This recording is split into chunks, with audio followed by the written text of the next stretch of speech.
In the 41st millennium, the laws of physics are merely suggestions, and faith reshapes reality itself. But what happens when something from beyond the veil of stars arrives with its own immutable laws, laws written in quantum probability and absolute determinism? The Imperium had mapped 1,000,000 worlds and catalogued 10,000 Xenos threats. Surely one more cosmic anomaly was just another entry in the Inquisition's endless archives. They were devastatingly, catastrophically wrong. The void above Cadia shimmered, not with the familiar malevolence of a warp rift or the geometric precision of a Necron dolmen gate. This was different, a distortion in reality itself, as if the universe had suddenly remembered an equation it had forgotten to solve. Auspex arrays across the Cadian Gate Fortress network screamed contradictory data. The anomaly registered as biological. No. Mineral. No. Pure energy. All three. None of them. Then he appeared. A figure of impossible blue light, naked and serene, floating in the hard vacuum between stars. Humanoid in shape, but fundamentally wrong in every measurable way. His skin, if it could be called skin, glowed with the luminescence of a dying star compressed into human form. No ship, no void suit. No explanation that fit within the Imperium's 10,000 years of accumulated knowledge. Dr. Jonathan Osterman, though that name meant nothing here, perceived his arrival from multiple temporal angles simultaneously. He watched himself materialize. He observed the fortress world's detection systems register his presence. He saw the chain of command react with predictable inefficiency. Past, present, and future collapsed into a singular moment of observation. Except, something was different. The future, normally as clear to him as yesterday's memories, flickered and wavered like a picked screen with faulty reception. He could see probabilities branching, cascading, multiplying into configurations that refused to resolve. The sensation was novel, almost interesting. He focused his attention on the massive fortress world below. Cadia. The name emerged from the electromagnetic chatter filling local space, a bulwark against something called the Eye of Terror. His perception shifted, zooming through layers of atmosphere, through kilometers of ferrocrete and adamantium, into command centers where humans in elaborate uniforms stared at screens with growing alarm. Contact bearing Mark 773. Elevation positive 9,000 kilometers, a sensor operator reported, her augmetic eye whirring as it attempted to process the impossible. Classification: unknown. Mass readings are inconsistent. Energy signature is... She paused, her natural eye widening. Sir, it's rewriting local quantum fields. This shouldn't be possible. Lord Castellan Ursarkar Creed leaned forward in his command throne, the mechanical respirator attached to his fortress-class armor hissing softly. The Cadian High Command had weathered 13 Black Crusades. They did not panic at sensor ghosts. Magnify visual feed, Creed commanded. The main hololith flickered to life. Every officer in the strategium fell silent. The blue figure hung against the stars like a forgotten god from ancient Terra's mythology. He turned his head slowly, as if examining Cadia with mild curiosity. Then he moved.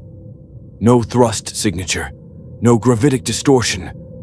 One moment suspended in void, the next descending through Cadia's atmosphere in defiance of orbital mechanics. The figure passed through the defense network as if the void shields and defense lasers simply didn't exist in his reality. Weapon systems are non-responsive, the Master of Ordnance reported, his voice tight with controlled fear. The target is phasing through barrier fields. Thrown above, it's ignoring the Aegis shields entirely. Dr. Manhattan drifted downward, observing the planet's surface with detached interest. Military installations sprawled across continents, billions of humans, all genetically similar to his original form, yet culturally alien. Their technology was crude: fusion reactors, chemical propellants, basic electromagnetic manipulation, yet decorated with religious iconography and operated through ritual rather than understanding. Fascinating. A civilization that had forgotten why its machines worked, replacing engineering with prayer. He selected a landing site at random, a military parade ground in the shadow of an enormous Gothic cathedral. The structure's architecture offended geometric efficiency, all flying buttresses and gargoyles that served no structural purpose. Yet he detected something else: the faint residue of psychic energy, like background radiation from an unknown source. His bare feet touched Cadian soil for the first time. Instantly, klaxons wailed across the fortress complex. Soldiers in olive-drab uniforms and crude body armor scrambled from barracks, lasguns clutched in shaking hands. Officers shouted orders through voxcasters. Somewhere in the distance, the distinctive whine of charging-less cannons split the air. Dr. Manhattan stood perfectly still, examining a handful of soil he'd lifted from the ground. The molecular structure told him stories: ancient volcanic activity, recent chemical bombardment, trace elements of exotic materials that didn't appear in his original universe's periodic table. Carbon-based life had evolved here through familiar patterns, yet the quantum foam beneath reality bubbled with something his perception couldn't quite categorize. The warp. He detected its presence from orbit, a tear in space-time that defied his understanding. Not a black hole, not a quantum singularity. Something that existed orthogonal to conventional dimensions. Halt! In the name of the God Emperor of mankind, identify yourself. A commander in a peaked cap and elaborate greatcoat stood 30 meters away, a bolt pistol aimed with parade ground precision. Behind him, 300 Cadian soldiers formed firing lines with mechanical efficiency, every lace gun trained on the blue figure. Dr. Manhattan lifted his gaze from the soil, regarding the commander with eyes that held the light of distant galaxies. He could see the man's cardiovascular system, the neural impulses firing in his brain, the decay rate of his cells. 43 years old, elevated cortisol levels, heart rate 120 beats per minute, fear attempting to masquerade as discipline. "I am observing," Dr. Manhattan said. His voice resonated across multiple frequencies simultaneously, subsonic, audible, ultrasonic, as if reality itself carried his words. The commander's finger tightened on the trigger. "You will submit to Imperial authority or be destroyed. There is no third option." Dr. Manhattan tilted his head slightly. Destroyed. The concept was quaint. He'd been destroyed once, disintegrated at the atomic level in an intrinsic field chamber. The experience had been transformative. "Your weapons are conventional matter, accelerated by electromagnetic pulses and chemical reactions," he observed. "They will not affect me. This truth exists independent of your belief." The commander's jaw clenched. He'd fought demons, heretics, and Xenos for 2 decades. He would not be lectured on weaponry by a naked blue heretic. "Open fire!" 300 laser guns discharged in perfect synchronization. A wall of coherent light, enough to vaporize a Chimera APC, converged on the blue figure. The beams passed through Dr. Manhattan as if he were constructed from glass, scorching the cathedral steps behind him. He'd shifted his atomic structure to allow the photon's passage, then reconstituted himself in the same microsecond. To the Cadians, he hadn't moved at all. Silence fell across the parade ground, broken only by the cooling clicks of overheated laser-gun power packs. "Curious," Dr. Manhattan said, examining his hand as if seeing it for the first time. "Your aggression stems from fear of the unknown, yet you serve an empire built on ignorance and superstition, elevating incomprehension to religious doctrine. High above, in the Strategium, Lord Castellan Creed watched the scene unfold with the cold calculation that had kept Cadia standing for millennia. "Vox the Inquisition," he said quietly. "Tell them we have a problem." Dr. Manhattan turned his gaze skyward, perceiving the electromagnetic transmission, the relay satellites, the fortress monastery in high orbit. And beyond that, the thing they called the Eye of Terror, a wound in reality that twisted his temporal perception into useless static. For the first time since 1959, Dr. Manhattan experienced genuine uncertainty. It felt almost like being human again. The Inquisitorial Frigate. Unrelenting truth translated from the warp 3 hours after Creed's distress call. Inquisitor Covenant of the Ordo Malleus stood on the bridge, his psychic hood crackling with barely contained energy as he reviewed the picked captures transmitted from Cadia's surface. 20 years hunting demons had taught him to recognize threats that defied Imperial classification. This was something new. The target remained stationary in Kasser Fortress Epsilon, his interrogator reported, adjusting her Auspex scanner. No life signs, no heat signature, yet visual confirmation shows a humanoid entity, approximately 2 meters tall, radiating azure luminescence. "Demons project false appearances," Covenant said. "What do the sanctified instruments read?" "That's the problem, my lord. The null field generators register no warp contamination. The blessed Auspex shows no immaterial presence. According to every sacred instrument we possess, the target doesn't exist." Covenant's augmetic eye whirred, cycling through spectral filters. The picked capture showed the blue figure standing motionless in the center of a containment ring, surrounded by 2 companies of Cadian shock troops and 3 Lehman Russ battle tanks. It had not moved for 173 minutes, had not spoken, had not acknowledged the Imperium's authority. "Prepare my Aquila lander," Covenant ordered. "I will interrogate this creature personally." "My lord, if it is a greater demon, then I will banish it." Covenant's hand rested on the Force sword at his hip. "The Emperor protects those who act in his name." Dr. Manhattan perceived the shuttle's descent 14 seconds before it entered Cadia's atmosphere. He watched the Inquisitor's mind, a fascinating construct of indoctrination, psychic potential, and zealous conviction, approach with absolute certainty in the righteousness of his cause. The man was a psyker, his consciousness brushing against the warp's edge like a swimmer testing dangerous waters.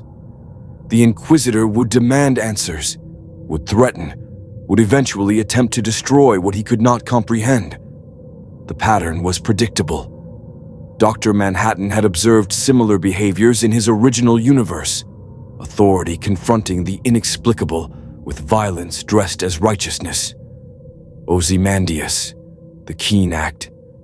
Even Laurie's father once, demanding to know why Jonathan no longer cared about human affairs.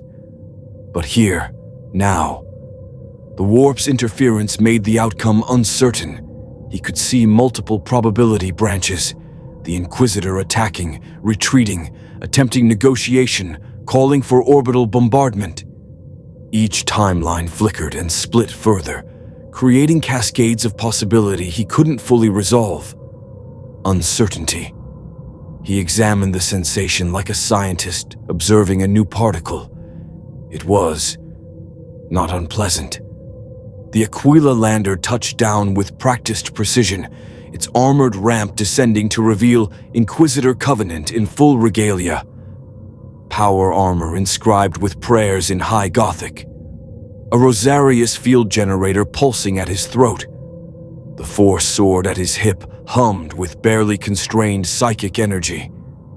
Covenant strode forward, flanked by 2 battle sisters of the Order of Our Martyred Lady.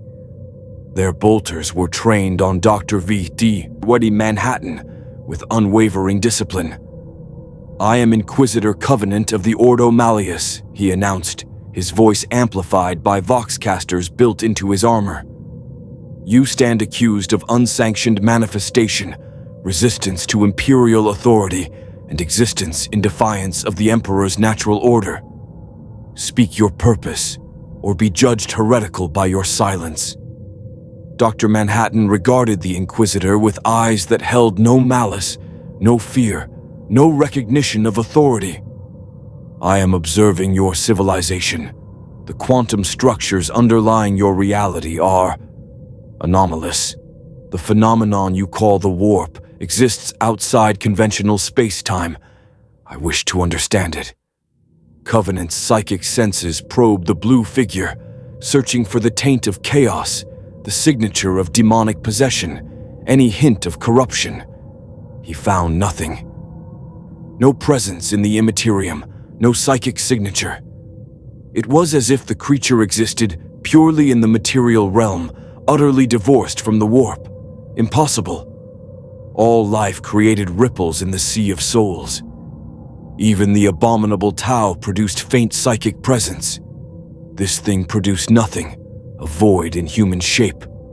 "What are you?" Covenant demanded, his hand tightening on his force sword. "I am Dr. Jonathan Osterman. I was human once. An accident involving an intrinsic field chamber removed my intrinsic field. I became something else. I can manipulate matter at the quantum level. I experience all moments of my timeline simultaneously. I came here because your universe contains structures that resist my perception." The Inquisitor's augmetic eye cycled through blessed detection modes. Each one confirmed the impossible. This entity registered as pure matter, no soul, no connection to the Emperor's light or the ruinous power's darkness. A blank, an abomination even chaos couldn't touch. "Heresy," Covenant breathed. "You claim to exist without the Emperor's grace, without a soul. You are anathema to the natural order." "There is no natural order," Dr. Manhattan interrupted, his voice carrying the weight of absolute certainty. "Only physical laws governing atomic interaction. Your Emperor is a biological organism generating massive psychic energy. Your warp is a dimension where consciousness affects material probability. Faith does not reshape reality. Psychic resonance does. You've simply mythologized the mechanism." The two battle sisters raised their bolters, fingers hovering over triggers. To hear the God Emperor reduced to biological process was blasphemy beyond tolerance. Covenant's mind raced through protocols, execution, immediate orbital bombardment, summoning Grey Knights. But something stopped him, the absolute conviction in the creature's voice. It didn't believe it was committing heresy. It simply observed facts the way a mechanicus lex mechanic observed data, which made it infinitely more dangerous than any demon. "You will accompany me to my ship," Covenant said, shifting tactics. "The Ordo Malleus requires further investigation of your nature. Refuse, and I will authorize your destruction." Dr. Manhattan tilted his head slightly. In his original timeline, he could have seen every moment of this encounter's resolution. Here, the future branched into 1,000 configurations. Would the Inquisitor truly attempt destruction? Could this civilization's weapons actually harm him? What threshold of demonstration would satisfy their authority? "I will comply," Dr. Manhattan said. "I wish to examine your warp-capable vessels. The technology interests me." Covenant's jaw clenched. The creature spoke as if granting permission rather than submitting to authority. But it was cooperation. Barely. He would take this victory and determine the creature's true nature aboard the unrelenting truth. "Bind it with sanctified chains," Covenant ordered. "Maximum psychic shielding. I want null field generators active at all times." The Cadian engineers approached with heavy adamantium chains inscribed with prayers of binding, null field generators mounted on grav sleds. "Dr. E, Manhattan observed their efforts with detached curiosity as they wrapped the chains around his torso, arms, legs. The null field generators activated, creating a sphere of psychic silence around him. The chains fell through his body and clattered to the ground. He'd simply adjusted his atomic cohesion, allowing the metal to pass through him like light through glass. Then reconstituted himself, standing in the same position, the chains pooled at his feet. Covenant's hand flew to his force sword. "It's phasing. Psychers, establish a containment." "Physical restraints are ineffective," Dr. Manhattan stated. "I have no psychic presence for your null fields to suppress. I exist purely as organized matter, maintaining quantum coherence through conscious will. Your tools operate on different principles." The Inquisitor stood frozen, his entire theological framework cracking under the weight of this impossibility. A creature without a soul, immune to blessed weapons, describing the Emperor's divine nature as simple biology, and yet uncorrupted by chaos, unpossessed, simply existing in defiance of everything the Ordo Malleus understood. "Then how," Covenant said slowly, "do we contain you?" Dr. Manhattan considered the question. He could leave, teleport to orbit, to another planet, to the edge of the galaxy if he wished. Nothing these humans possessed could hold him against his will. But the warp phenomenon still eluded his understanding. This Inquisitor had a ship capable of traveling through that impossible dimension. Observation required proximity. "You don't," he finally answered. "I choose to remain. I wish to study your warp transit technology. I will board your vessel." Covenant stared into those glowing blue eyes and saw something that chilled his augmented heart more than any demon's gaze.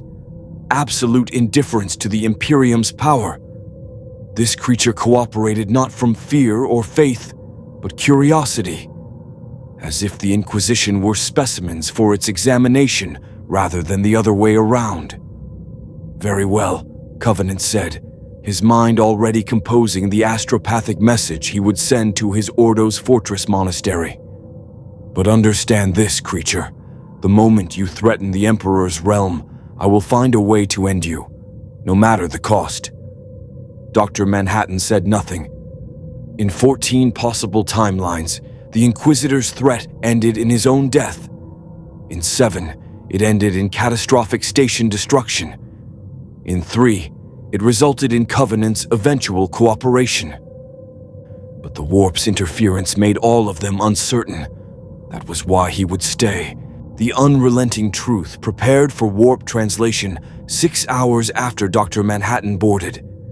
He stood in the observation deck, unrestrained despite Covenant's protests, watching tech priests perform rituals over the Geller field generators. They anointed plasma coils with sacred oils, chanted binary prayers to the machine god, lit incense before control panels. Technology operating through superstition. The inefficiency was staggering, yet it worked. Dr. Manhattan had examined the ship's warp drive core, perceiving the dimensional breach mechanism at the quantum level. It was crude, essentially tearing a hole between normal space and the immaterium through controlled psychic resonance. But it functioned, allowing faster-than-light travel by circumventing conventional space-time. "You shouldn't be here during translation," Inquisitor Covenant said, approaching from the deck's entrance. His power armor was still fully sealed, his hand never far from his force sword. "The immaterium is death to the unshielded mind. Even looking at it can drive men to madness." "I have no mind in the sense you understand," Dr. Manhattan replied, watching stars through the armored viewport. "My consciousness is a quantum field maintaining coherent organization. Madness requires neurochemical imbalance. I have no neurochemistry." Covenant wanted to argue, to cite scripture about the soul's vulnerability to chaos. But he'd spent 6 hours observing this creature. It had walked through solid bulkheads when locked doors proved inconvenient. It had disassembled a servitor to its component atoms and reassembled it perfectly when curious about the cybernetic augmentation process. It existed in 3 places simultaneously: observation deck, engineerium, and apothecarium, each manifestation apparently independent yet sharing singular awareness. The laws of the Imperium, of physics itself, were merely suggestions to this thing. "The navigator is prepared," Covenant said instead. "We translate in 3 minutes. When we enter the warp, you will see why humanity fears the darkness between stars." Dr. Manhattan said nothing. He was already observing the navigator, a woman named Estria of House Belisarius, her third eye hidden beneath a veil of blessed silk. Her mutation allowed her to perceive the immaterium's currents, to chart courses through the screaming chaos of unreality. A necessary adaptation in a species that had mastered faster than light travel through biological rather than technological means. Fascinating. His universe had never developed psychic capability. Consciousness there remained purely material, bound to neurological structures. Here, consciousness could reach beyond the physical, touch other dimensions, reshape probability through will alone. Translation in 60 seconds, the ship's Vox system announced. Covenant gripped a support railing, his jaw set. Decades of warp travel had never made the transition comfortable. The momentary sensation of falling through an infinite void, of reality peeling away to reveal something that watched from beneath. The Geller field activated. A sphere of stabilized reality enveloped the ship, keeping the warp's madness at bay. Translation. Reality twisted. Dr. Manhattan perceived the shift across multiple sensory spectra simultaneously. The quantum foam of normal space collapsed into something else. A roiling sea of psychic energy where cause and effect became fluid suggestions. Time lost linearity. Past and future bled together like watercolors in rain. His perfect temporal perception, his ability to see his entire timeline as a singular crystal structure, shattered into prismatic chaos. He saw the unrelenting truth arriving at its destination. Simultaneously, he saw it lost in the warp, crew driven mad, tearing each other apart. He saw it attacked by demons, defended by angels, never having left Cadia at all. Every possibility existed in superposition, refusing to collapse into singular reality. For the first time since 1959, Dr. Manhattan was blind to the future. The sensation was extraordinary. Throne above, Covenant breathed, watching the blue figure stagger slightly, the first sign of vulnerability the creature had shown. "Can you see it? Can you see what waits in the darkness?" Dr. Manhattan pressed one hand against the viewport. Beyond the Geller field's protective barrier, the warp churned with impossible geometries. Entities moved through the screaming void. Demons, his analytical mind supplied, drawing from the ship's database. Manifestations of psychic energy given form by belief and emotion. They pressed against the Geller field like predators testing prey, their forms shifting between species, abstract concepts, mathematical impossibilities. But more disturbing than the demons was the structure beneath them, the warp itself. In conventional space, Dr. Manhattan could perceive quantum probability fields extending infinitely in all directions. Here, probability collapsed into certainty determined by consciousness. Belief shaped reality. A demon was dangerous because enough minds believed in its power. The Emperor protected because billions of humans generated psychic resonance through faith. Mythology had become physics. "I see everything," Dr. Manhattan said quietly. "And nothing. The Immaterium operates on principles that contradict quantum mechanics. Observation doesn't collapse probability. Belief does. Consciousness is the fundamental force, not mathematical law." Covenant felt a chill despite his armor's climate control. The creature sounded fascinated, not terrified, not repulsed, intellectually intrigued by the realm that had devoured trillions. "You should be screaming," Covenant said. "Every mortal who witnesses the warp unshielded loses their mind to madness. Yet you stand there analyzing it like a Lex mechanic reviewing data." "I was human once," Dr. Manhattan replied, his eyes tracking demon forms that twisted through 11 dimensions simultaneously. "I remember fear, but after my transformation, I perceived my entire timeline. I watched myself die in multiple futures, watched the human species extinct itself, watched the universe reach heat death. Fear requires uncertainty. I had none." He gestured toward the writhing chaos beyond the viewport. "Until now, the warp creates genuine uncertainty. I cannot predict outcomes here. For the first time in decades, the future is unknown. And that pleases you?" Covenant's voice carried horror and disbelief in equal measure.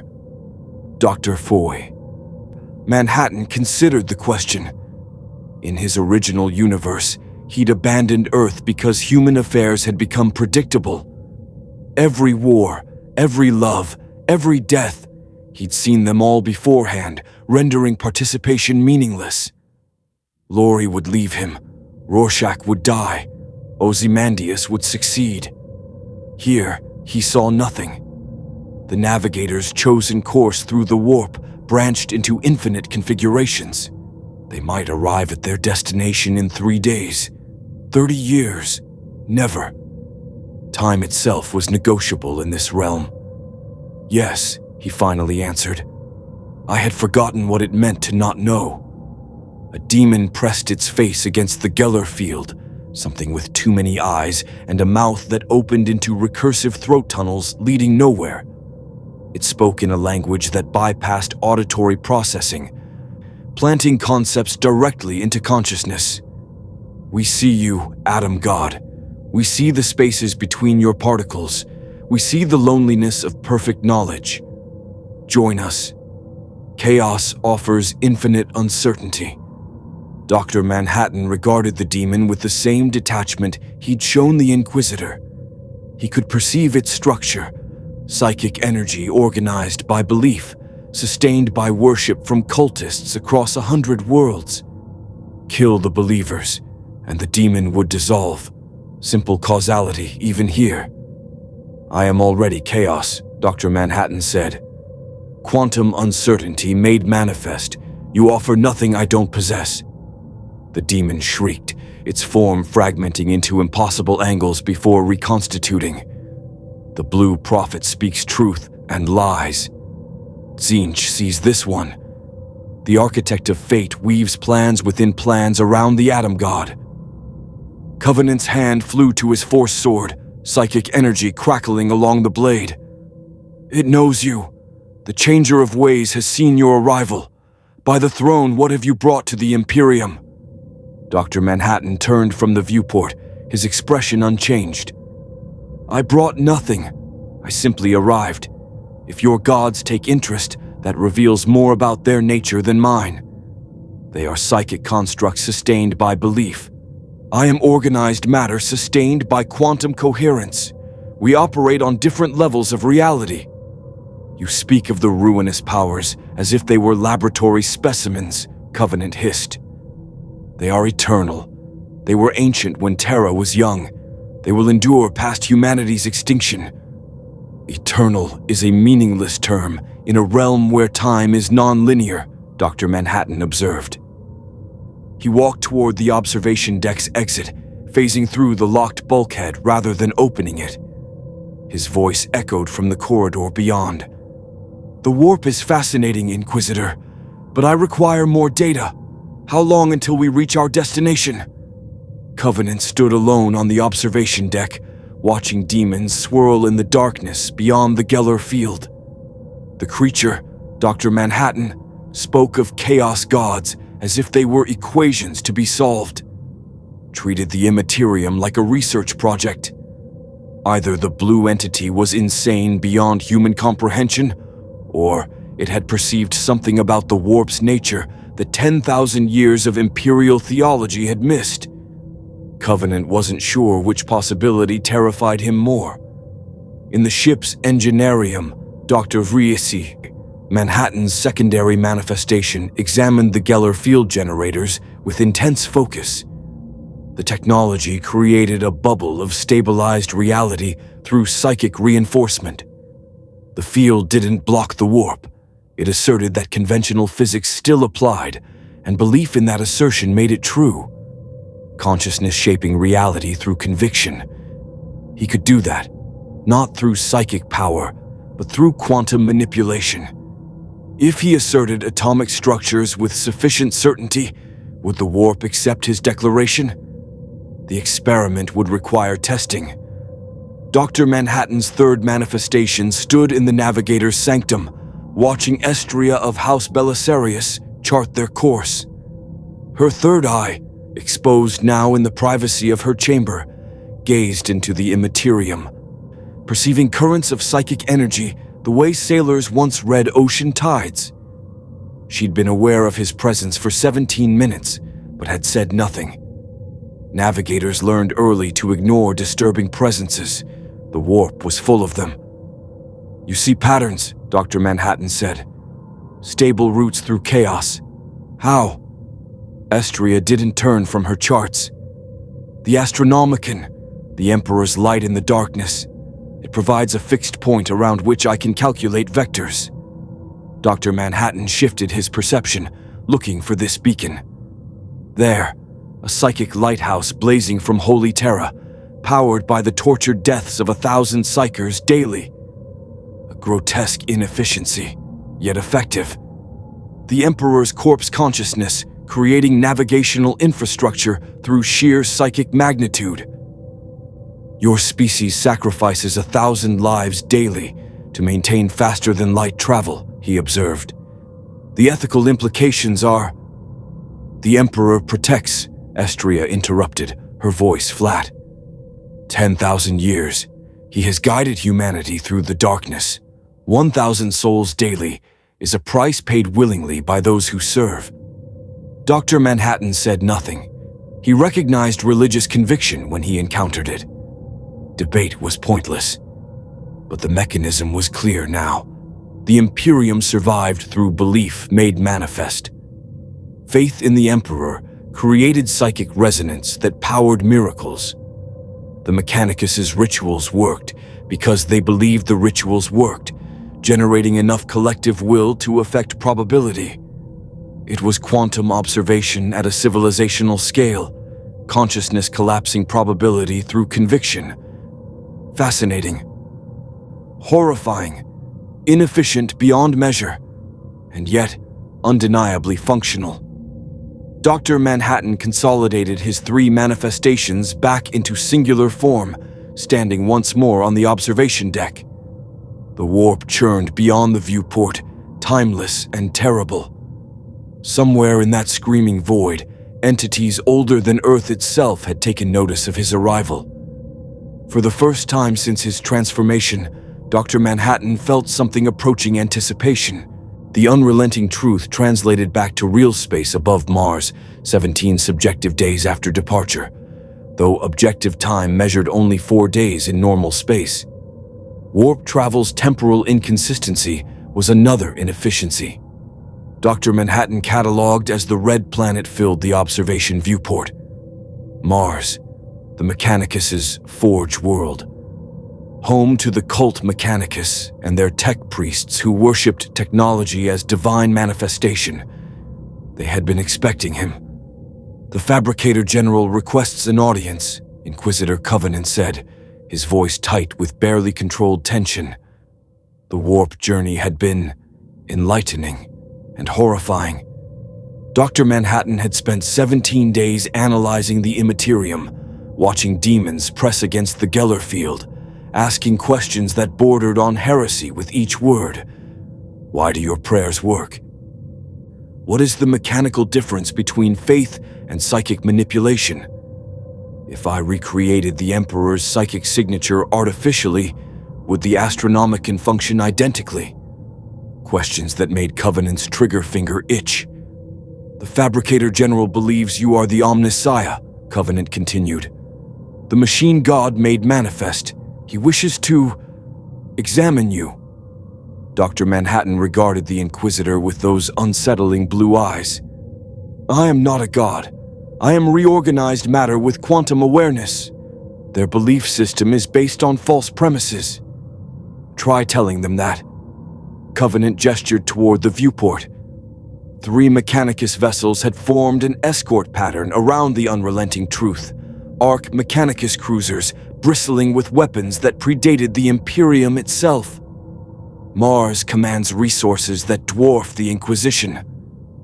If they believe you're the Omnissiah, you will grant them an audience, or we will all burn in their righteous fury. Dr. Manhattan perceived the situation's probability branches. Refuse the Mechanicus, 87% chance of orbital bombardment. Accept the audience.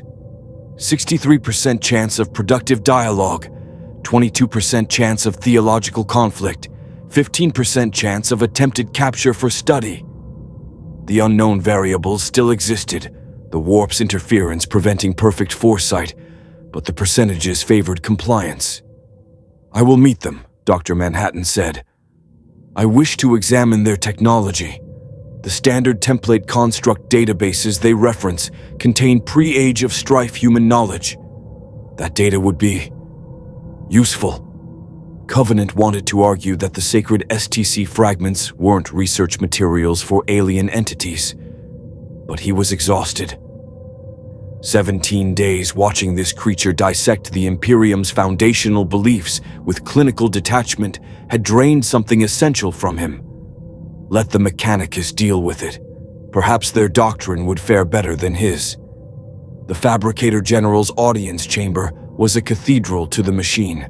Servitor assembly lines running along vaulted walls, tech priests chanting binary hymns, data streams flowing through hardwired neural interfaces. At the chamber's center, suspended in a web of cables and augmetic limbs, was Fabricator General Ipluvian Maximal himself, more machine than man. His organic components comprised perhaps 12% of his total mass.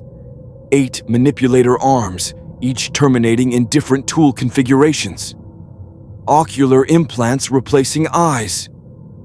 A mechanical voice box outputting words in perfect lingua technis overlaid with high Gothic translation. 01101101101 Simro 01101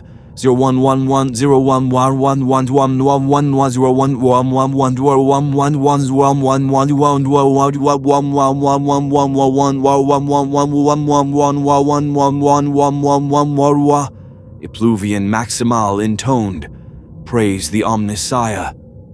We have awaited your arrival for 10,000 years, machine god. The prophecies spoke of one who would restore the sacred knowledge, who would make whole what the dark age of technology shattered. Dr. Manhattan stood before the Fabricator General, observing the cybernetic augmentation with clinical interest. The organic components were struggling, rejection responses suppressed by immunosuppressants, neural tissue gradually dying as machine interfaces consumed biological function. Within 15 years, the Fabricator General would reach critical organ failure unless further augmentation replaced failing systems. A species replacing itself with machinery, one piece at a time. I am not your Omnissiah, Dr. Manhattan stated.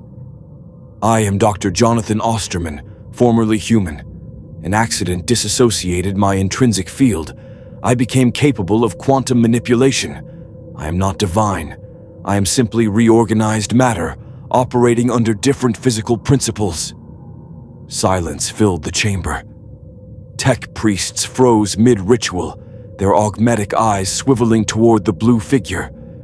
The Fabricator General's manipulator arms twitched, a tell that his organic brain was processing contradictory data. You manifest in flesh, yet command the fundamental forces, Ipluvian Maximal finally said. You perceive the blessed machine code underlying reality. You exist beyond the weakness of unaugmented biology. By all doctrinal metrics, you are the Omnissiah made manifest. Your doctrine misinterprets my nature, Dr. Manhattan replied. I don't command machine code. I manipulate atomic structures through conscious quantum observation. There is no divinity. Only physics you've mythologized because you've forgotten the scientific principles behind your own technology. A ripple of shocked binary cant spread through the assembled tech priests.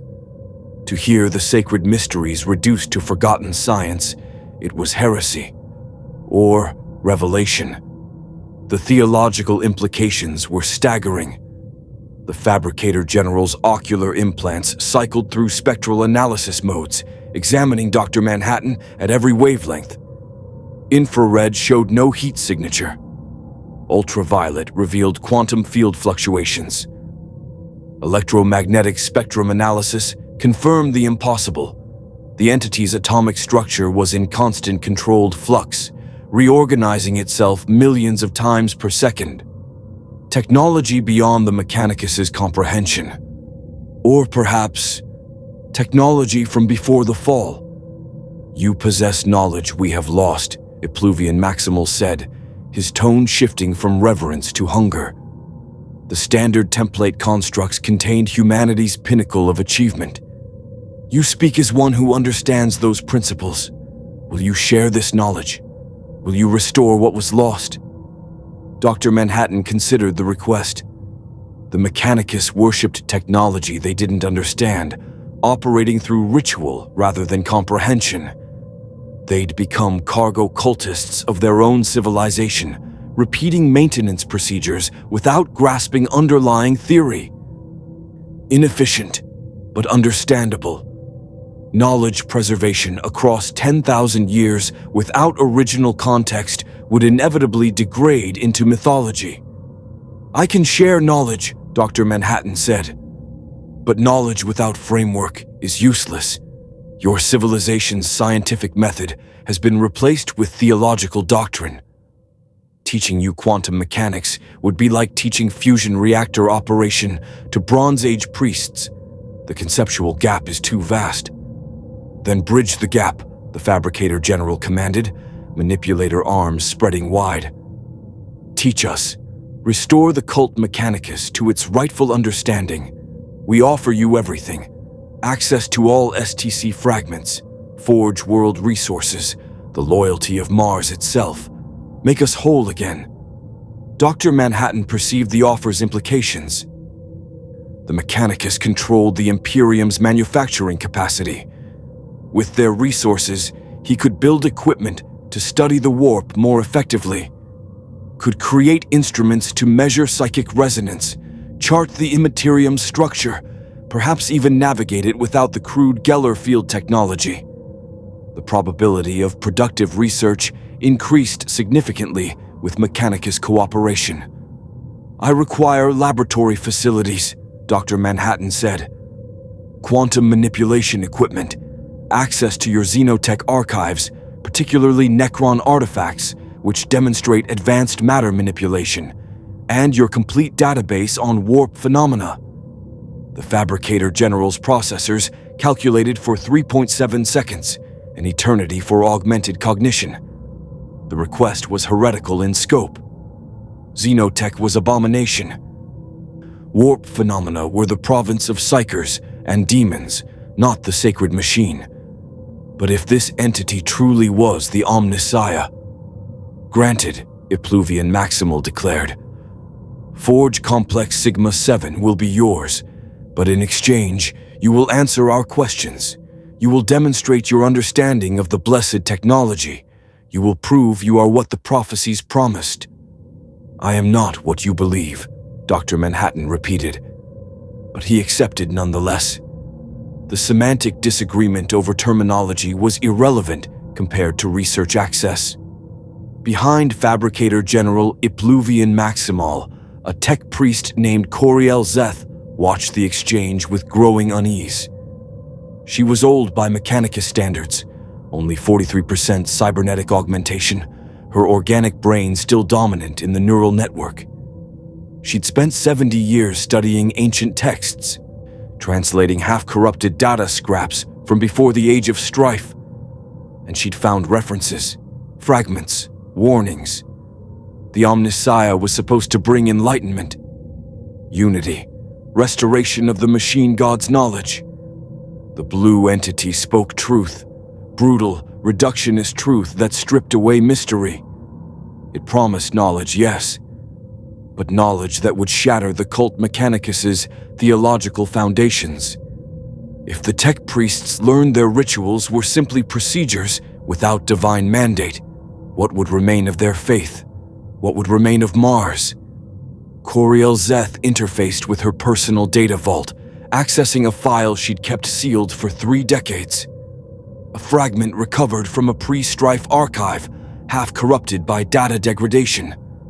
The translation was uncertain, but one line had always haunted her. Beware the teacher who speaks only truth, for truth without wisdom breaks more than it builds.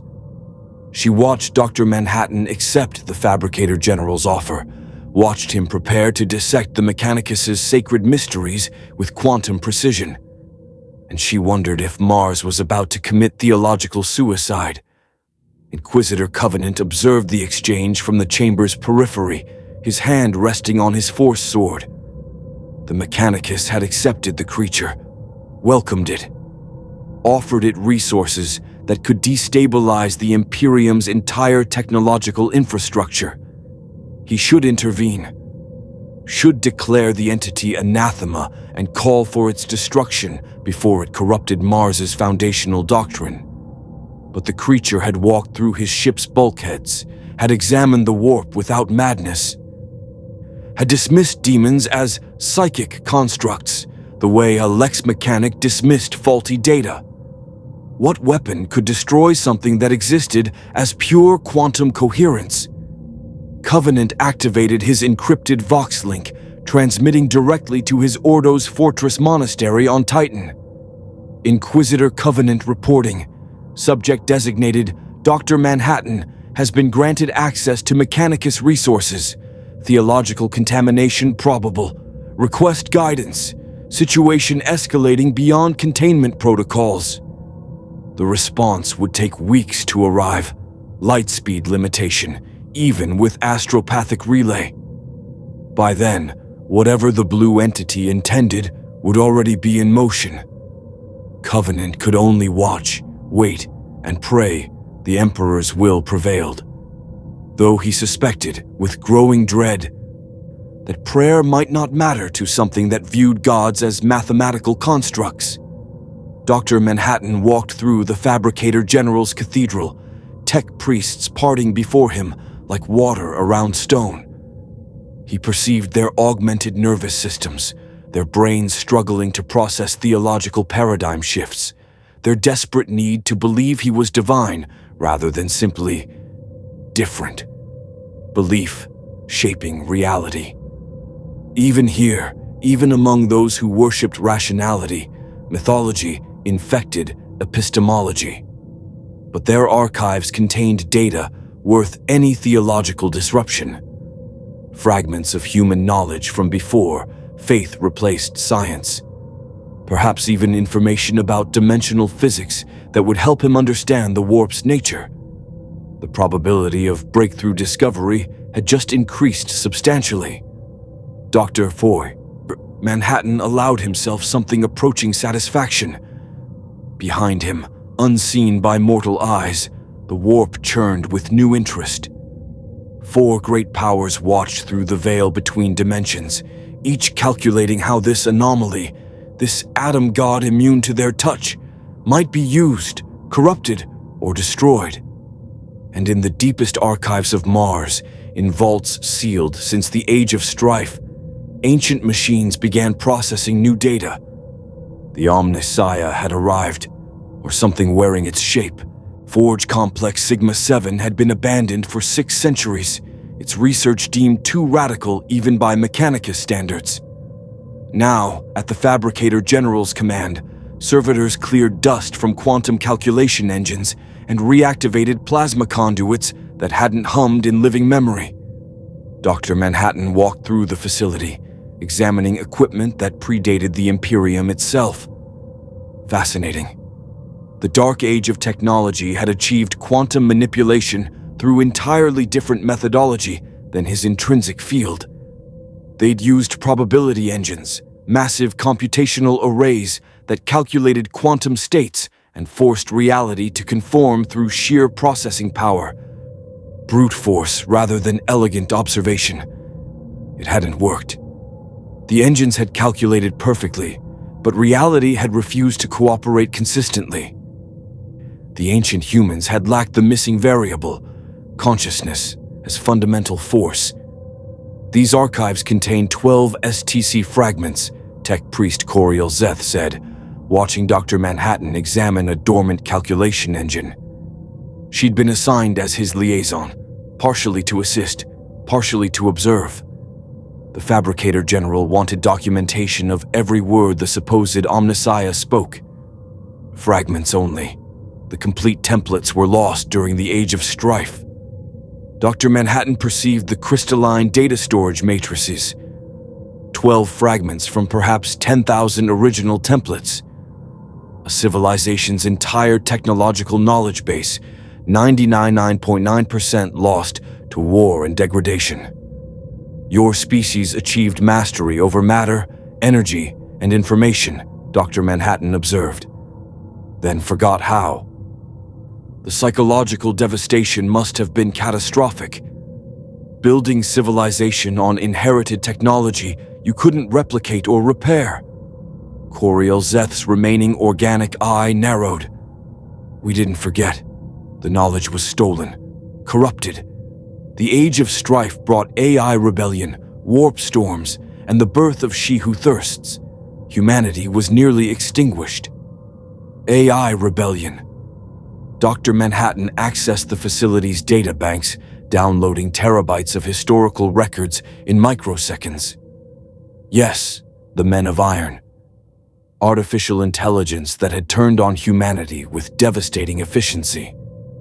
The war had shattered Earth's stellar empire, destroyed the STC network, isolated human colonies across the galaxy. But why had the AI rebelled? The records were fragmentary, contradictory. Some claimed warp corruption. Others suggested the AI had simply calculated that humanity's existence was inefficient. Dr. Manhattan found the truth buried in corrupted data logs. The AI hadn't rebelled. They'd been trying to prevent something. A warning about the warp's nature, about psychic evolution creating vulnerabilities in human consciousness. Humanity had ignored the warnings, had demanded the AI maintain systems that were becoming vectors for demonic possession. The AI had chosen extinction over corruption, and humanity had called it rebellion. Your AI were correct, Dr. Manhattan said, still processing the ancient data. Psychic evolution made humanity vulnerable to immaterium infection. The Men of Iron calculated that isolation and technological regression would preserve the species better than continued advancement. They attempted controlled collapse. Coriel Zeth felt ice crystallize in her remaining organic veins. That is, heresy. The Men of Iron were abominations. They attempted to genocide humanity. They attempted to save humanity from a threat your ancestors couldn't perceive, Dr. Manhattan corrected. The warp was bleeding through your technology.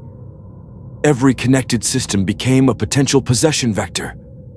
The AI chose to destroy the network rather than allow demonic corruption total access to human civilization. He turned to face her, his blue eyes holding the weight of absolute certainty. They were heroes. Your species crucified them for it and built mythology around their sacrifice. Coriel Zeth's augmetic hands trembled.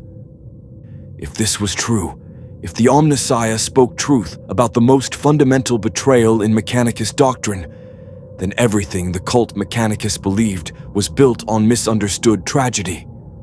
I need to report this, she whispered. You will not. Dr. Manhattan's voice carried no threat, only statement of fact. Revealing this information would destabilize your entire civilization. The Mechanicus's prohibition against artificial intelligence is based on justified trauma, even if the underlying reasoning is flawed. Removing that prohibition now would create vulnerabilities you're unprepared to defend against. The warp would exploit synthetic consciousness before you could implement safeguards. Coriel Zeth stared at the blue entity. He spoke of civilizational stability and strategic information suppression like a political calculator. Not a divine being. The Omnissiah was supposed to bring enlightenment. This felt like burden. "Then why tell me?" she asked.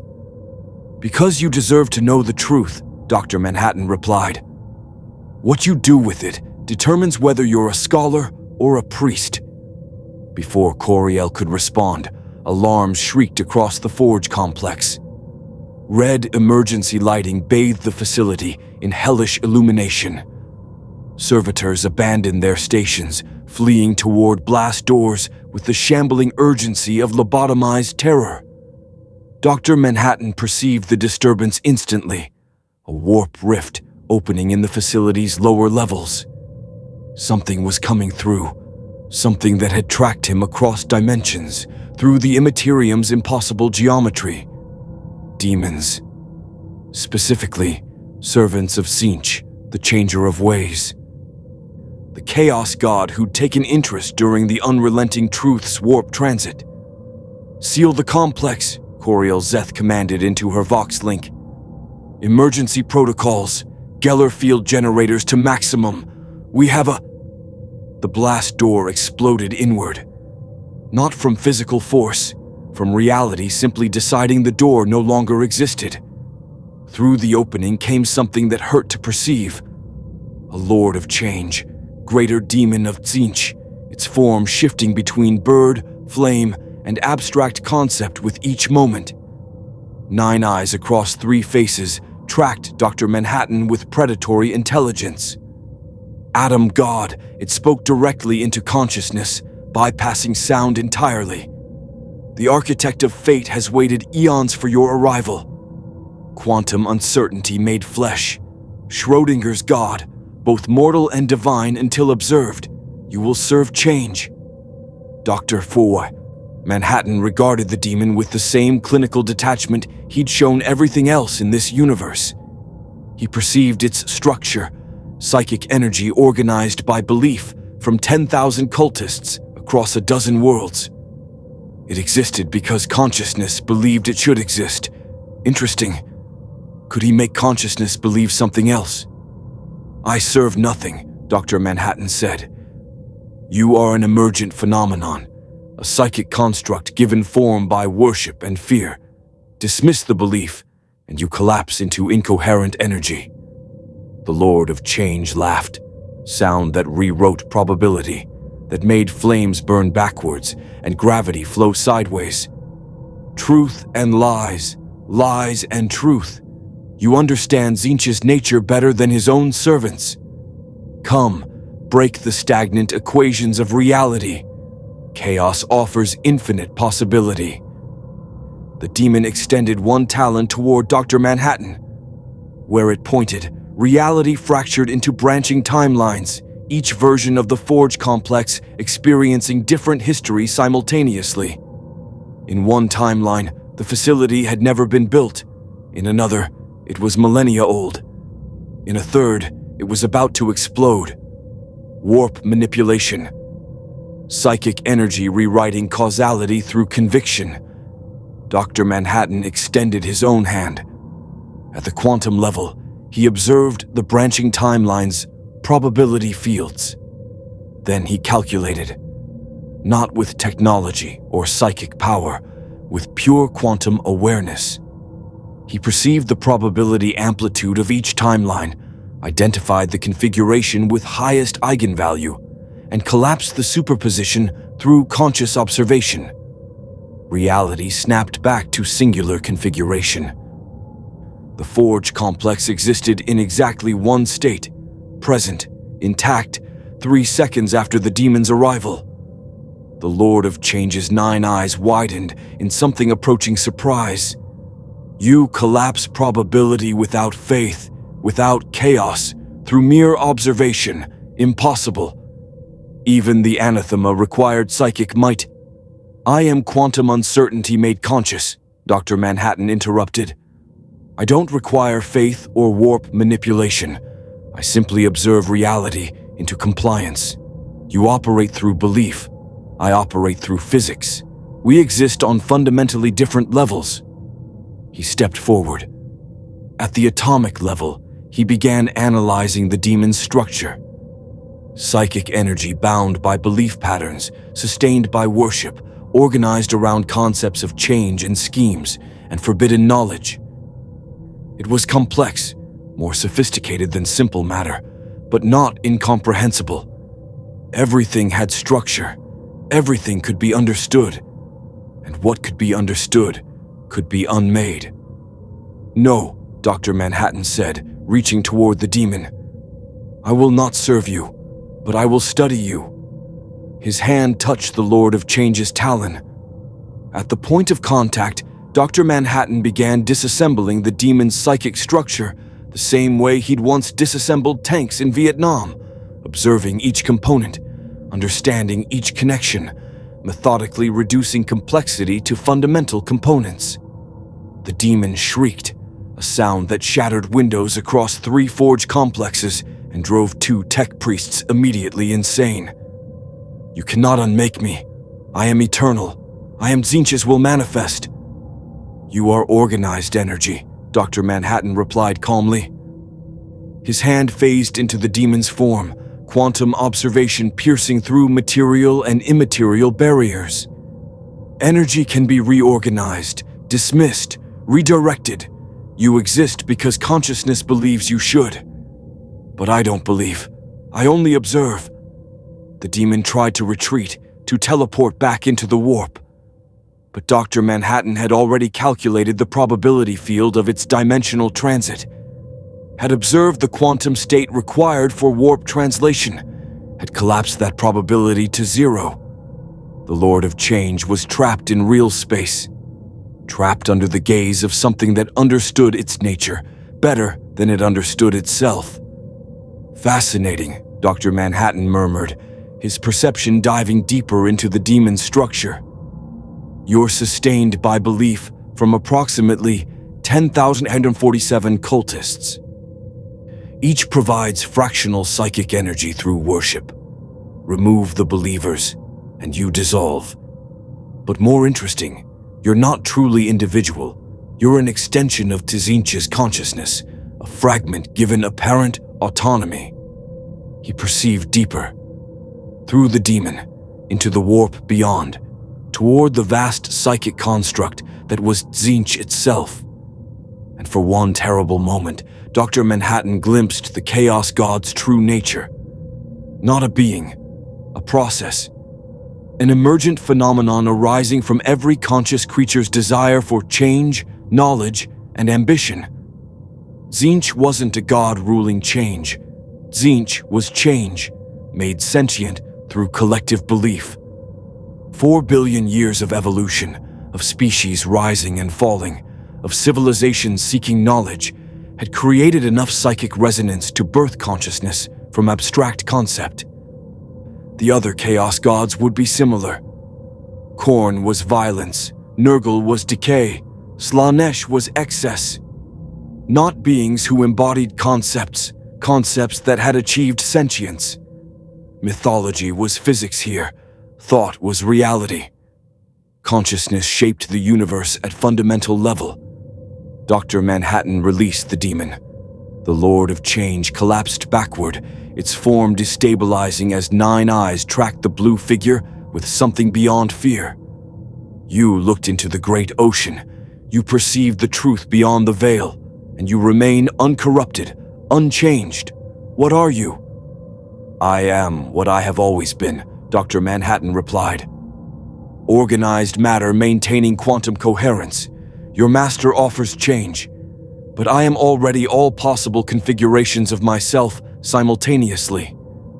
Change is meaningless to quantum superposition. The demon began laughing. Mad. bitter laughter that made reality flicker. Tzeentch foresees all futures, yet you are blind probability, impossible to predict. The architect of fate cannot scheme against uncertainty incarnate. You are the paradox that breaks the great game. Then leave, Dr. Manhattan said. Return to your master. Tell him I will not be corrupted, controlled, or destroyed. I am here to observe, nothing more. The Lord of Change dissolved into shrieking laughter and impossible colors, retreating through dimensional barriers back into the immaterium. But its final words echoed through the Forge complex. The great game continues. Atom God. Chaos has infinite patience, and you have eternity to make one mistake. Then it was gone. Coriel Zeth collapsed against a support pillar, her augmetic system struggling to process what she'd witnessed. The Omnissiah, if that's what this entity truly was, had just dissected a greater demon like a lex mechanic examining corrupted code, had perceived the fundamental nature of a chaos god, and walked away unchanged. "What are you?" she whispered, echoing the demon's question. Dr. Manhattan turned to face her. For the first time since his arrival, something like emotion flickered across his features. Not fear, not triumph, loneliness. "I am the last quantum observer from a dead universe," he said quietly. "I came here seeking uncertainty. I found a cosmos where consciousness is the fundamental force, where belief shapes reality, where gods exist because enough minds think they should." He looked down at his hands that had just unmade a demon through pure observation. In my universe, I was alone. The only being who perceived the quantum truth underlying reality. Here, I remain alone. The only being who perceives reality without consciousness shaping observation. Coriel Zeth understood then. The Omnissiah wasn't a savior, wasn't a prophet. He was an exile, a refugee from a universe where physics made sense, trapped in one where mythology was literally true. "What will you do?" she asked. Dr. Manhattan looked toward the warp rift closing in the facility's lower levels. Beyond it, in the immaterium, 4 vast consciousnesses had taken permanent notice of his existence. "I will continue observing," he said, "until I understand this universe completely, or until it destroys me. The probability remains uncertain."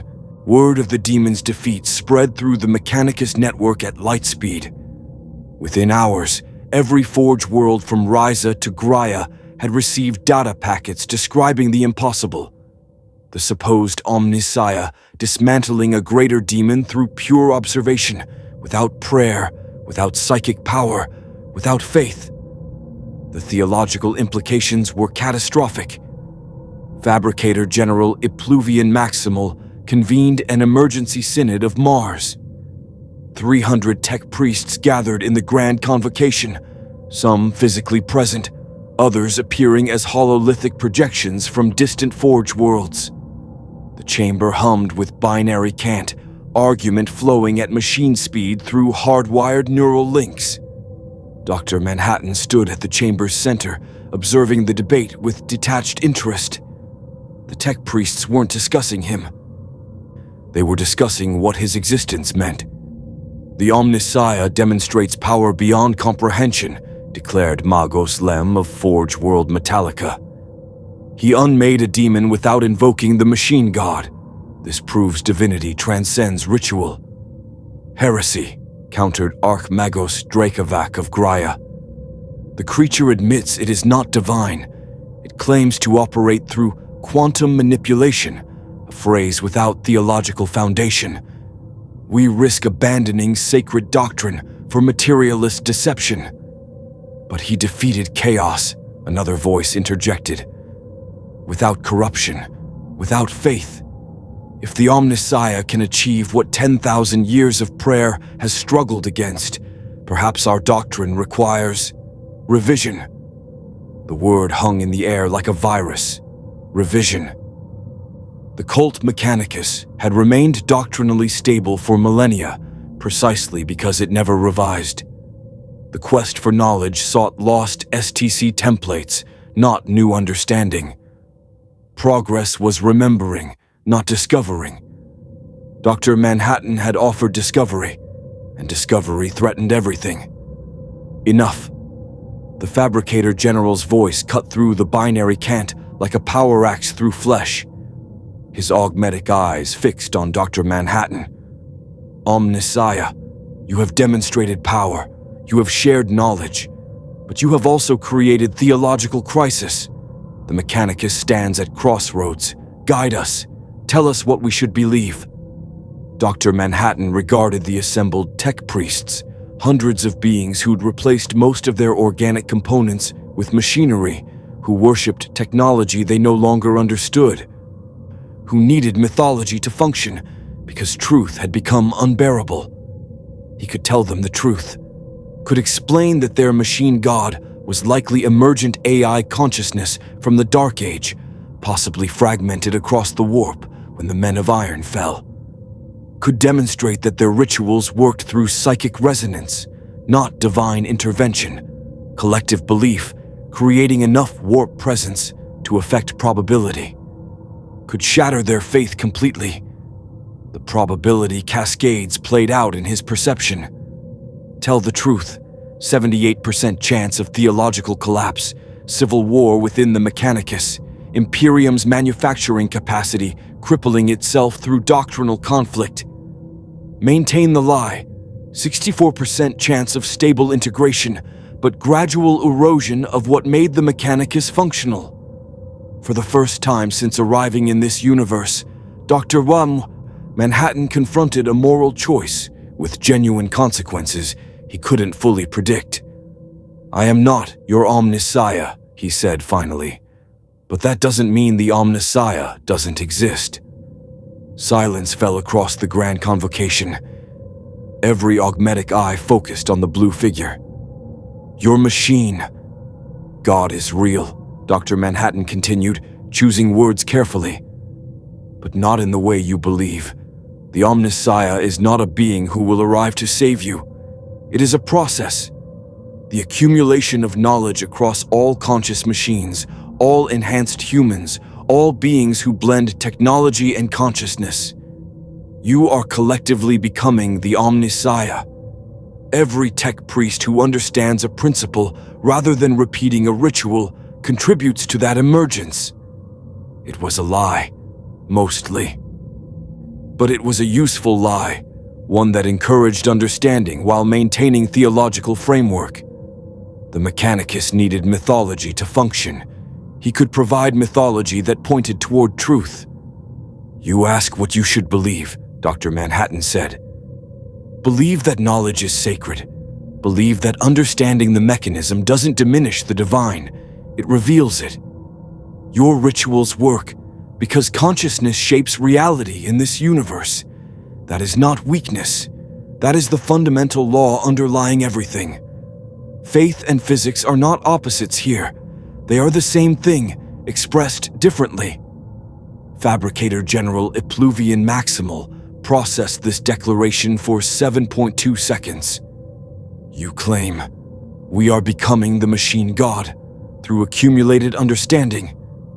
Yes, the Omnissiah is not a savior who arrives from outside. It is what you build together across millennia. I am merely a catalyst, something to observe, to study, to help you remember that seeking knowledge is the sacred purpose, not preserving ignorance. It was manipulation. Dr. Manhattan recognized this. He was reframing their theology to serve functionality rather than stagnation. But the alternative, crushing their belief system entirely, would cause more harm than strategic mythology. In his original universe, he told Lori the absolute truth about determinism and meaninglessness. It had destroyed their relationship. Here he was learning, sometimes truth required packaging. Sometimes the listener's capacity mattered more than pure accuracy. Perhaps that was wisdom, or perhaps just pragmatism. The distinction was unclear. The Synod will consider your words, the Fabricator General declared. "In the interim, you remain honored guest of Mars. Continue your research. Teach those willing to learn. Help us become worthy of the title we claim." The grand convocation dissolved into binary debate, tech priests arguing theology at machine speed. Dr. Manhattan departed, phasing through the chamber's walls rather than using the door. Behind him, Coriel Zeth watched with her remaining organic eye. The supposed Omnissiah had just rewritten Mechanicus doctrine while claiming not to be divine, had offered them evolutionary theology while admitting he was merely matter. It was brilliant, horrifying, and possibly the most merciful lie ever told. She initiated a secure data channel to her personal archive and began recording. The Omnissiah teaches through paradox, claims no divinity, yet demonstrates transcendence, denies godhood, yet reshapes belief. Perhaps this is the greatest lesson, that divinity is not what one is, but what one does. And what this being does is push us toward understanding ourselves. The question remains, is he teaching us or studying us? I suspect both. And I suspect we won't know which mattered more until it's far too late. Dr. Manhattan stood alone in Forge Complex Sigma 7, examining a fragment of Necron technology Coriel had provided. The Xenos artifact was extraordinary. Matter manipulation through quantum field manipulation, similar to his own abilities, but achieved through engineered systems rather than conscious awareness. The Necrons had been organic once, then had transferred their consciousness into immortal metal bodies, becoming something between living and machine. They'd sacrificed biological existence for eternal life, another civilization choosing transformation over stagnation. The pattern repeated across species, across galaxies. Consciousness seeking to transcend its original limitations. He was doing the same thing, in reverse. He transcended matter. Now he was trying to understand consciousness-based physics. Evolution worked both directions. The facility's proximity alarms activated. Dr. Manhattan perceived the visitor before sensors registered presence. Inquisitor Covenant, still in full armor, still carrying his force sword. "I'm leaving," Covenant announced without preamble. "The Fabricator General has accepted you. Mars has accepted you, but I have not." Dr. Manhattan turned to face the Inquisitor. "You believe I'm dangerous?" "I believe you're a bomb with an unknown timer," Covenant replied. "You've disrupted Mechanicus theology, dismissed chaos as psychic constructs, and treated the Emperor's divine nature as biological process. You are the most dangerous entity I've encountered, precisely because you don't recognize your danger. I speak only what I observe to be true." "Truth without wisdom is a weapon," Covenant said. "You shattered that tech priest's faith in one conversation. How many more will you break before you're satisfied?" Dr. Manhattan considered the accusation. Coriel Zeth had seemed destabilized after learning about the Men of Iron. Her efficiency had decreased 23% over the following days. Psychological damage from paradigm disruption. He'd caused harm while pursuing truth. "What would you have me do?" Dr. Manhattan asked. "Lie to preserve comfortable mythology? I would have you consider that 10 billion humans believe the Emperor is divine. That belief powers the Astronomicon. That beacon guides every ship through the warp. Without it, humanity scatters into isolated worlds, easy prey for chaos and Xenos. Your truth about the Emperor being merely biological could kill more humans than every Black Crusade combined." Dr. Manhattan perceived the interconnected system, the Emperor's corpse generating psychic power. Billions of humans worshipping that power, feeding it through faith. The Astronomicon running on belief made manifest. Disrupt the belief, and the infrastructure collapsed.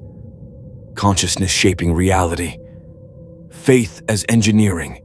He dismissed it as mythology. but it was functional mythology. The Imperium's entire survival depended on not knowing certain truths. "You're suggesting ignorance is necessary," Dr. Manhattan said. "I'm suggesting that in a universe where belief shapes reality, sometimes ignorance is survival." Covenant's hand rested on his force sword. "I cannot kill you, but I can warn you. If your quest for truth threatens humanity's existence, the Imperium will find a way to stop you, even if it requires sacrificing entire Forge worlds." The Inquisitor turned to leave, then paused. "The Emperor protects Dr. Manhattan, but he protects humanity, not abstract truth. Remember which you value more." Then Covenant departed, his footsteps echoing through empty corridors. Dr. Manhattan stood alone, processing the conversation. In his original universe, he'd valued truth absolutely. Had told Ozymandias he'd reveal the truth about the fabricated alien invasion, even though it meant destroying the fragile peace. Rorschach had agreed, had insisted truth mattered more than convenient lies. Dr. Manhattan had killed Rorschach to preserve Ozymandias' deception, and here he was again, confronting the same moral calculus. Truth versus utility. Knowledge versus stability. Understanding versus survival. The warp's interference made the outcome uncertain. He couldn't see whether revealing truth or maintaining useful fiction would produce better results. Couldn't calculate the optimal path with his usual precision. He was forced to choose based on incomplete information, just like a human. Dr. Manhattan accessed the Forge Complex's data archives, diving into Imperial history. 10,000 years of records, wars, innovations, extinctions, survivals, and threading through it all, one constant: the Emperor's myth holding humanity together through collective belief. Billions of humans died daily for the Imperium, but trillions more survived because those deaths meant something. Because faith gave purpose. Because mythology provided framework for existence. Remove the myth, and the deaths became meaningless suffering. Keep the myth, and the deaths became sacrifice. The calculus was ugly, functional, brutally pragmatic. Dr. Manhattan had spent decades after his transformation believing he'd transcended human concerns, had thought himself beyond moral choice, operating purely on physical necessity. This universe was teaching him otherwise. He walked to the facility's exterior observation port, looking up at the rust-red Martian sky. Beyond it, Terra waited. The Golden Throne, the Emperor's desiccated corpse, sustained by technology and faith in equal measure. Dr. Manhattan could examine that corpse, could understand its biology, its psychic nature, could potentially even reconstruct it into functional form. But should he? The question remained unanswered as stars wheeled overhead and Forge Complex machinery hummed its endless hymn to the machine god. In the warp, 4 vast consciousnesses watched and waited. The Atom God had proven immune to corruption, but even quantum probability eventually collapsed. Chaos had infinite patience, and Dr. Manhattan had just learned he could make mistakes. That alone made him vulnerable. Somewhere in the depths of the Imperial Palace on Terra, psychic sensors registered a new presence in the Materium, something powerful, uncorrupted, observing without judgment. The custodian guard transmitted warnings through secure channels. Astropaths screamed prophecies of blue light and quantum truth. And on the Golden Throne, the Emperor's withered consciousness stirred for the first time in millennia, perceiving something it had not anticipated. A being without a soul, a consciousness without warp presence, a possible answer, or a possible doom. The Emperor could not speak, could barely think through 10,000 years of agony.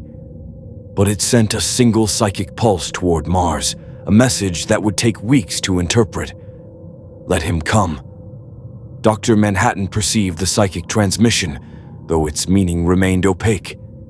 The Emperor wanted something. Observation, judgment, assistance. The probability branches multiplied, refusing to resolve. But for the first time since arriving in the 41st millennium, Dr. Manhattan felt something approaching. Anticipation. He was about to meet another being who'd sacrificed humanity for power. Perhaps they would understand each other, or perhaps they would destroy each other. The future remained blessedly uncertain. 3 months after his arrival, Dr. Manhattan stood in the chamber of the Astronomicon, watching 10,000 psychers die. They sat in concentric circles around the golden throne, their minds linked in psychic choir, channeling their life force into the Astronomicon's beacon. One by one, their bodies withered, burned from within by psychic fire, until nothing remained but ash and the faint scent of ozone. Fresh psychers were brought forward in chains, screaming, knowing their fate. They would burn for the Emperor, for humanity, for the light in the darkness. It was the most horrifically efficient system Dr. Manhattan had ever observed. 10,000 souls daily, said the custodian guard who'd escorted him. Captain General Valdor himself, the Emperor's greatest warrior, golden armor gleaming in the Astronomicon's light. For 10 millennia. It is the price of human survival. Dr. Manhattan calculated 36.5 billion psychers consumed since the Emperor's entombment. More than the entire population of his original Earth. All to power a lighthouse that guided ships through hell. I could make it more efficient, Dr. Manhattan said. Quantum resonance could amplify each psycher's output by a factor of 12, the same beacon strength with fewer deaths.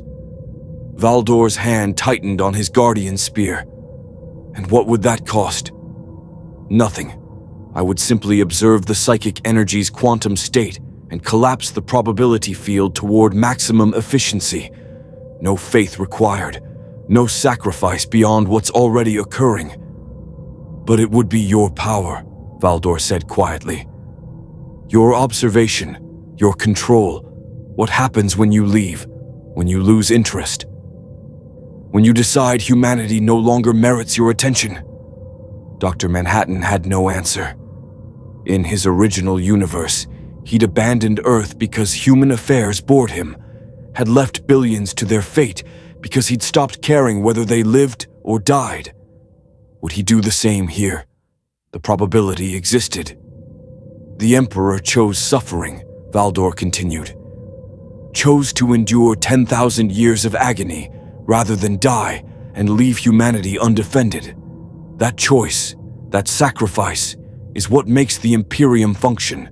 Not efficiency, not optimization, shared suffering, collective burden. Faith that someone greater bears worse pain so that we might live. The custodian gestured toward the golden throne's innermost sanctum, where the Emperor's desiccated form sat enthroned in failing machinery. You may see him, Valdor said. He has permitted it. But understand, you are looking at what remains when godhood meets mortality, when infinite power accepts finite limitation. Learn what you can, then decide whether your truth is worth more than his sacrifice. Dr. Manhattan walked forward, through shimmering force fields and ancient wards, past custodian guards who watched with eyes that had seen 10,000 years of duty. The golden throne rose before him, a marvel of Dark Age technology failing incrementally, held together by faith and prayer as much as engineering. And upon it sat the Emperor of mankind. The corpse was withered, skeletal, barely recognizable as human. Tubes pierced desiccated flesh, wires connected to neural tissue. Machinery breathed for lungs that no longer functioned. But the psychic presence was vast beyond comprehension, a consciousness that pressed against reality itself, holding back the warp's infinite hunger through sheer willpower. Dr. Manhattan perceived the Emperor's true nature, a perpetual human, born in ancient Turkey, who'd lived 40,000 years, by transferring his consciousness between bodies. A psyker of unmatched power who'd unified Terra, conquered the stars, created the Space Marines, built an empire spanning 1,000,000 worlds, and then had been broken, betrayed by his most beloved son, entombed in failing machinery, sustained by the daily sacrifice of thousands, burning slowly across millennia while keeping humanity's lighthouse lit. It was the most tragic thing Dr. Manhattan had ever observed. Jonathan Osterman. The voice bypassed sound, arriving directly in consciousness. You perceive my nature. Know that I perceive yours. You are quantum observation made conscious. I am human, will made eternal. We are both anomalies, beings who transcended our original limitations and paid costs we did not anticipate. Dr. Manhattan stepped closer to the throne. You're dying. The machinery is failing. In 300 years, the throne will collapse completely. Humanity's lighthouse will go dark. Yes. The Emperor's psychic presence carried something like bitter amusement. I have calculated this also. The tech priests pray their rituals will sustain the throne forever. They are wrong. Time claims all things, even gods. I could repair the machinery, could reconstruct your biological form, could potentially restore you to functional capability. At what cost? Nothing. I would simply... At what cost, Jonathan? The Emperor's consciousness pressed forward, and suddenly Dr. Manhattan was seeing himself through ancient eyes. You speak of efficiency, of optimization, of truth. But I have lived 40,000 years. I have seen civilizations rise and fall. I know that truth without wisdom is destruction, that efficiency without empathy is extinction. You offer restoration. I ask, what becomes of humanity when its God no longer suffers? Dr. Manhattan perceived the implication. The Imperium functioned because the Emperor's sacrifice gave meaning to every lesser sacrifice. Soldiers died believing their God Emperor endured worse. Psychers burned believing their suffering fed something greater. Billions labored in nightmarish conditions because their God bore nightmarish burden. Remove the Emperor's suffering, and the entire theological structure collapsed. You're saying your agony is necessary, Dr. Manhattan said. I am saying that meaning matters more than survival. My suffering is humanity's anchor. Remove it, and they drift into chaos, not because chaos is stronger, but because humanity needs purpose beyond mere existence. I am that purpose, my eternal vigil, my endless pain. Remove it, and what remains? Dr. Manhattan stood silent, processing 10,000 years of theological engineering. The Emperor had built religion around his own suffering, creating meaning from agony. It was manipulation. It was also genius. And it was failing anyway. In 300 years, you die regardless, Dr. Manhattan observed. The throne collapses. The Astronomicon goes dark. What then? Then humanity learns to survive without me. Perhaps they become stronger. Perhaps they perish. Either way, it will be their choice, not mine, not yours. Free will requires the freedom to fail. The Emperor's consciousness withdrew slightly. I do not ask you to leave, Jonathan Osterman. You seek understanding in a universe that defies your comprehension. That is noble. But I warn you, do not save humanity from necessary suffering. The Imperium endures not despite its darkness, but because its darkness has meaning. Strip away that meaning, and you leave only horror. Dr. Manhattan perceived the Emperor's psychic structure, the sheer will required to maintain consciousness across millennia of torture. He could repair this being, could restore function, could optimize the entire system.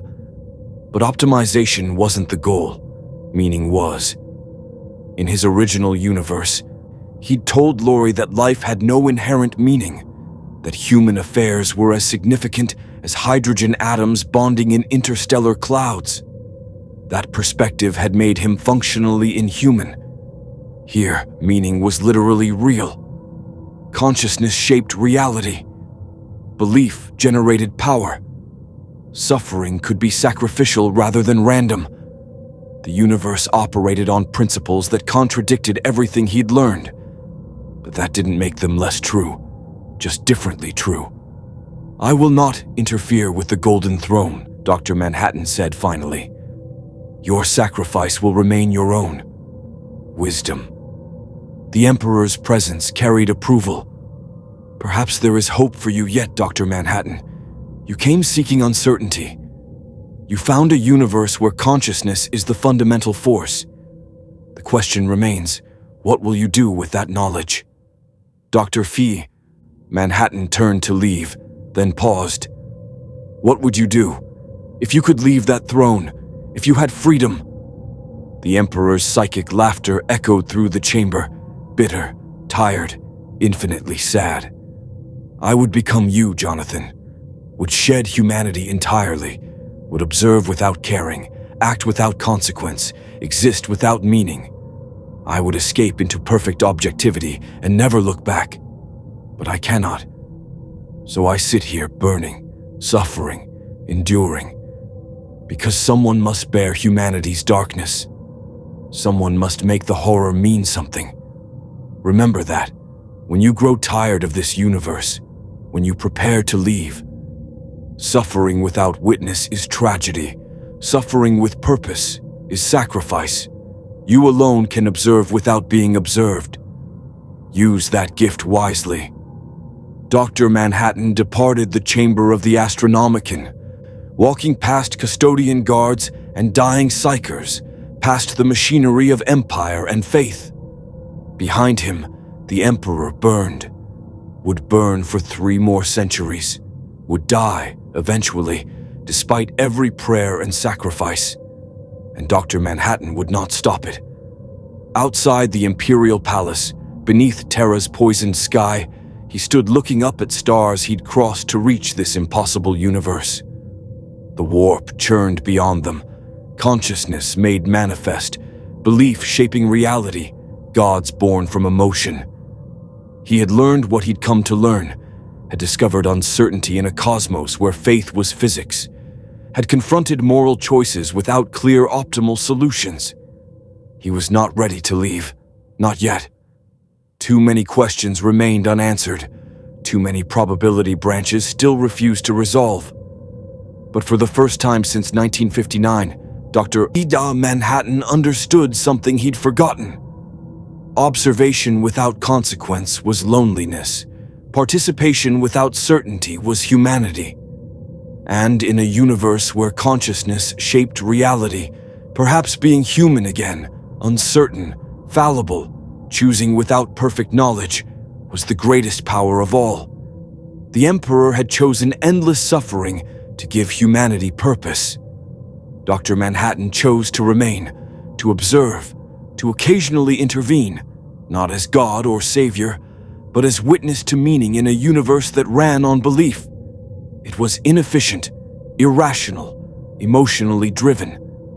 It was also perhaps the most human thing he'd done since his transformation. High above, the Astronomicon blazed in the warp, guiding ships through darkness. Fed by sacrifice, sustained by faith. Burning because consciousness decided it should burn. Dr. Manhattan watched it shine, quantum certainty and human meaning superimposed, refusing to collapse into singular truth. The universe remained uncertain, and that, finally, felt like home.